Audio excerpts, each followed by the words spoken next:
Bismillahirrahmanirrahim. Assalamualaikum warahmatullahi wabarakatuh. Alhamdulillahi rabbil alamin. Wassalatu wassalamu ala asrafil mursalin Muhammad wa ala alihi wa sahbihi ajma'in. Amma ba'd. Qala Allah ta'ala fi kitabihil karim, ya ayyuhalladzina amanu kutiba alaikumus syiyam kama kutiba 'alal ladzina min qablikum la'allakum tattaqun. Shadaqallahul azim. Sahabat pendengar yang berbahagia, syukur alhamdulillah tahun ini kita telah memasuki bulan suci Ramadan 1442 Hijriah. Oleh karena itu, patut pula kita bersyukur atas kesempatan yang diberikan Allah Subhanahu wa taala melaksanakan ibadah puasa tahun ini. Sahabat pendengar yang berbahagia, kewajiban puasa bagi umat Islam yang dijelaskan dalam surat Al-Baqarah ayat 183 sampai 186. Tadi pada mukadimah saya sudah membacakan Al-Baqarah ayat 183.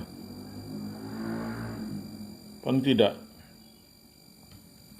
ada dua kata kunci penting dalam ayat yang saya bacakan tadi. Pertama, kewajiban puasa dan takwa. Keduanya mempunyai hubungan yang penting dan strategis bagi manusia, yaitu puasa menjadi salah satu sarana yang bisa membentuk insan muttaqin. Dari sini kita dapat ambil makna bahwa takwa mempunyai posisi yang sangat penting dan harus dimiliki oleh setiap umat Islam untuk dapat sukses menjalankan tugas sebagai hamba dan sebagai khalifah di muka bumi ini. Untuk mengetahui bahwa posisi puasa itu mempunyai peran penting dalam pembentukan takwa, tentu perlu dijelaskan dahulu tentang fungsi takwa itu sendiri dalam kaitannya dengan kepentingan manusia. Dari penjelasan tentang posisi takwa ini akan dapat dilihat posisi puasa serta amalan yang dilaksanakan dalam membentuk manusia muttaqin tadi. Pertama, kita melihat asal kata atau akar kata dari takwa, yaitu waqo, yang mempunyai makna takut atau menjaga. Namun takut di sini tidak muncul karena sesuatu yang menyeramkan, tapi takut dalam arti ketakutan dari ketidakbiasaan untuk menghindari perilaku menyimpang dan menyeleweng. Dengan pemahaman takut seperti ini, takwa bisa dimaknai sebagai aktivitas atau amalan yang dapat menghindari kehancuran diri sendiri dari sebuah kehidupan dalam konteks sosial. Takwa dengan demikian merupakan sarana untuk menjaga dan pertahanan diri sendiri. Itu berarti bahwa takwa menunjukkan sebuah kepribadian yang benar, utuh, dan integral, atau dalam bahasa lain semacam stabilitas setelah melakukan amalan-amalan yang dianjurkan Allah diserap masuk ke dalam diri manusia. Dalam hal ini, takwa lebih pada tataran empiris dari sekedar teoritis. Artinya, sebuah perbuatan itu bernilai takwa kalau takwa itu mempunyai nilai dan makna dalam konteks sosial. Karena itu, menilai ketakwaan yang dimiliki seseorang bukan dinilai oleh dirinya sendiri, tapi yang menilai adalah orang lain. Makna ini ditegaskan dalam sebuah hadis, sebaik-baik manusia adalah aktivitas dan perilakunya memberikan manfaat bagi manusia lain. Dalam takwa, dengan demikian terkandung pengendalian manusia akan dorongan emosinya dan penguasaan kecenderungan hawa nafsu.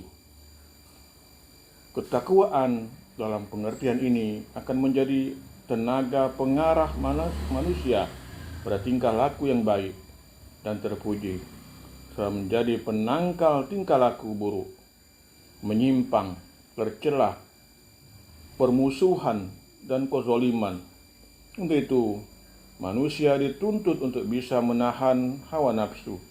Ini berarti ia memenuhi dorongan dalam batas yang diperkenankan oleh agama Islam.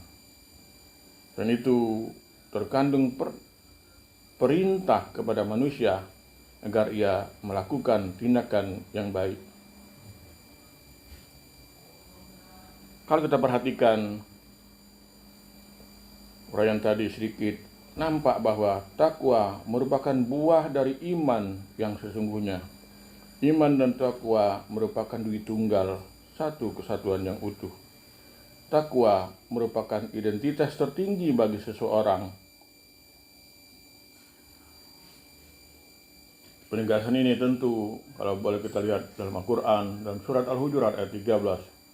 Inna akramakum indallahi atqakum. Sungguh yang paling mulia di sisi Allah adalah ketakwaannya. Orang-orang yang bertakwa mempunyai kekuasaan yang menghadapi berbagai persoalan hidup, mampu menghadapi saat-saat yang kritis, dapat mendobrak jalan-jalan yang buntu, yang menghambat, dan bisa menerangi jalan di tengah malam gelap gulita. Dengan kata lain, takwa membuktikan sebagai jalan keluar dari setiap persoalan dan situasi kritis. Wa may yattaqillaha yaj'al lahu makhraja.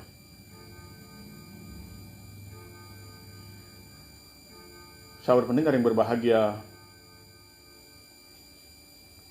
esensi dari puasa adalah untuk mengendalikan individu dan kelompok dari perilaku menyimpang, baik penyimpangan dalam perilaku, pola pikir, ucapan, ataupun tindakan. Penyimpangan ini diakibatkan sikap berlebihan terhadap diri sendiri dan benda yang berujung pada keserakahan dan pada akhirnya melupakan orang lain. Tidak hanya sebatas perintah pengendalian.